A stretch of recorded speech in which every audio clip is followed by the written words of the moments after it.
The return of Tingus Pingus featured the Boston Celtics whipping the LA Clippers by 32. It was the second night of a back-to-back for the Celtics after beating the Timberwolves an evening prior, so while the return of KP was surprising, it came at an ideal time. However, the rest of the C's aside from Porzingis looked anything but tired. No Celtics scored more than 20, with Tatum and Pritchard leading the way as fast PP was a game-high plus 30, but 7 Celtics in Jason, Payton, Derek White, Jaylen Brown, Kristaps, Neemias, Queta, and Sam Hauser scored at least 9. Scoring a ridiculous 51 points in the second frame, the Celtics both tied the NBA record for three-pointers made in a quarter and scored the most points by a team in a quarter this season. The 51 were also the third most points scored in a quarter of all time. Kristaps Porzingis, playing his first game in 6 months after having ankle surgery following the finals on June 27th, saw him post 16 points, 6 rebounds, 2 assists, and 3 stocks on 6 for 12 shooting from the field. The Celtics' spacing offensively looked outstanding with KP in the lineup, as it looked like he didn't miss a beat in terms of his movement and fit within this all-time great offense that set the NBA record for offensive rating last season. Jaylen Brown and Kristaps had built a special 1-2 punch with how many times they found each other throughout the Celtics championship season, and after JB got past Chris Dunn off the bounce, they would connect on this lob finish late in the second quarter. Jaylen Brown spoke on that play postgame. As soon as I broke the line of the defense, that's when I knew I was going to have KP. They wasn't going to let me just get straight to the basket, so I knew I would have KP, so I just put it up there for him and let him do the rest. But cookies and cream is back. Let's get it. It was obviously a luxury to have another noble outlet offensively.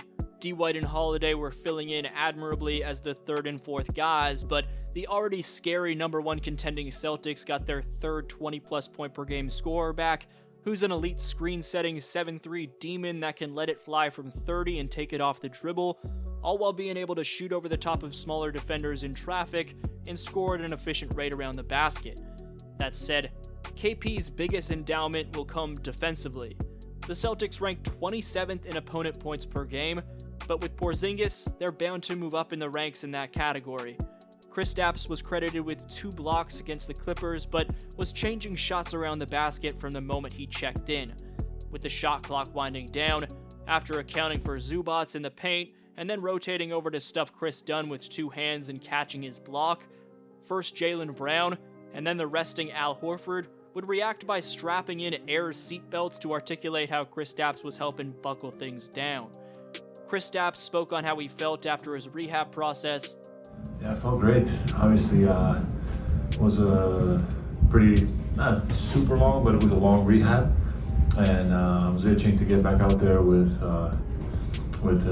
this team after winning a championship, and yeah, it was a good beginning, good first game back. Can you explain the process of the last few weeks of getting back to this point and when you knew you were ready?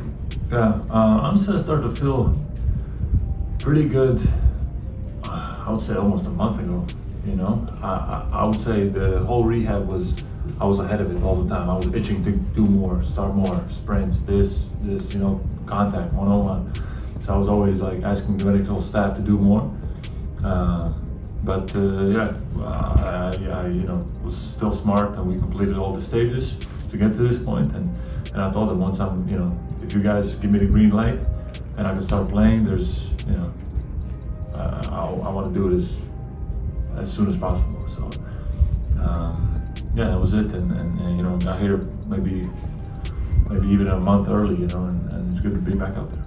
Honestly, for me at least, it felt like nothing. It's just boom, I'm back in the lineup, and I think it was already a pretty smooth transition last season when I started playing for the first time, and then once we found a little bit of rhythm, like figure out each other's games and stuff, it's been very natural. Even with me, let's say not playing back to backs, guys know my game now, and even me like being out now for a little bit, beginning of the season, it was very natural for me to be back out in the starting lineup,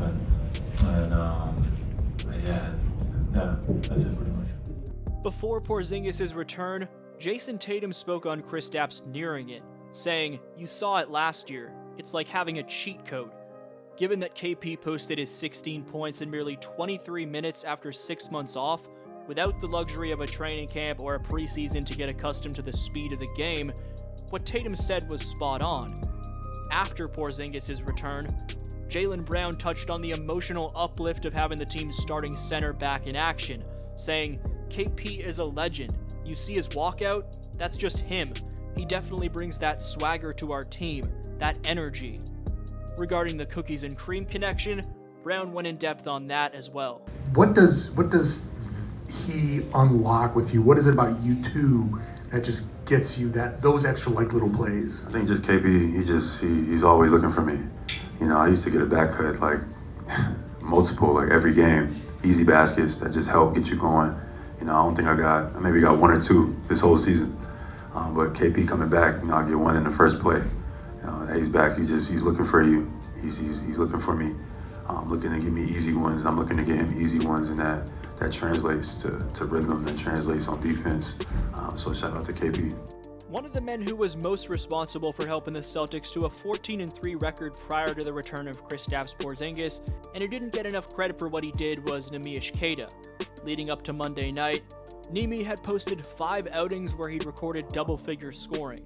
Queta's averaging a block per game on the season, but in the month of November specifically, he's averaging 1.3 blocks, which was number 1 on the Celtics prior to KP's return. We've talked about Neemi drawing comparisons to Robert Williams III, and that seems to be lining up like a decent comp, because on Monday, Queta became just the second NBA bench player in the last 7 seasons to have posted at least 12 points, 9 rebounds, 4 blocks, 3 assists, and 2 steals in a single game. The other was the Time Lord Robert Williams in 2021. Staying with the bench unit, and the primary reserve in 6th man Payton Pritchard is strengthening his case for 6th man of the year. Fast PP continues to light it up in a hurry, as it seems whenever he throws up a shot, no matter from how far out, and no matter how contested it is, it seems to be falling through. If he was on another team, Pritchard could easily be a number 1 option, that's how good he is. But the fact that he's not even a starter on this likely back-to-back championship attack is just bewildering and helps articulate how deadly Boston really is. Against the Clippers, Pritchard posted his 5th 20-plus point game of the season, which is tied with Buddy Hield for the most off the pine in the association. What's the deadliest aspect of Kristaps returning to this powerhouse in your opinion? Let me know down below. This was your boy DflowHoops, and I'll see you next video.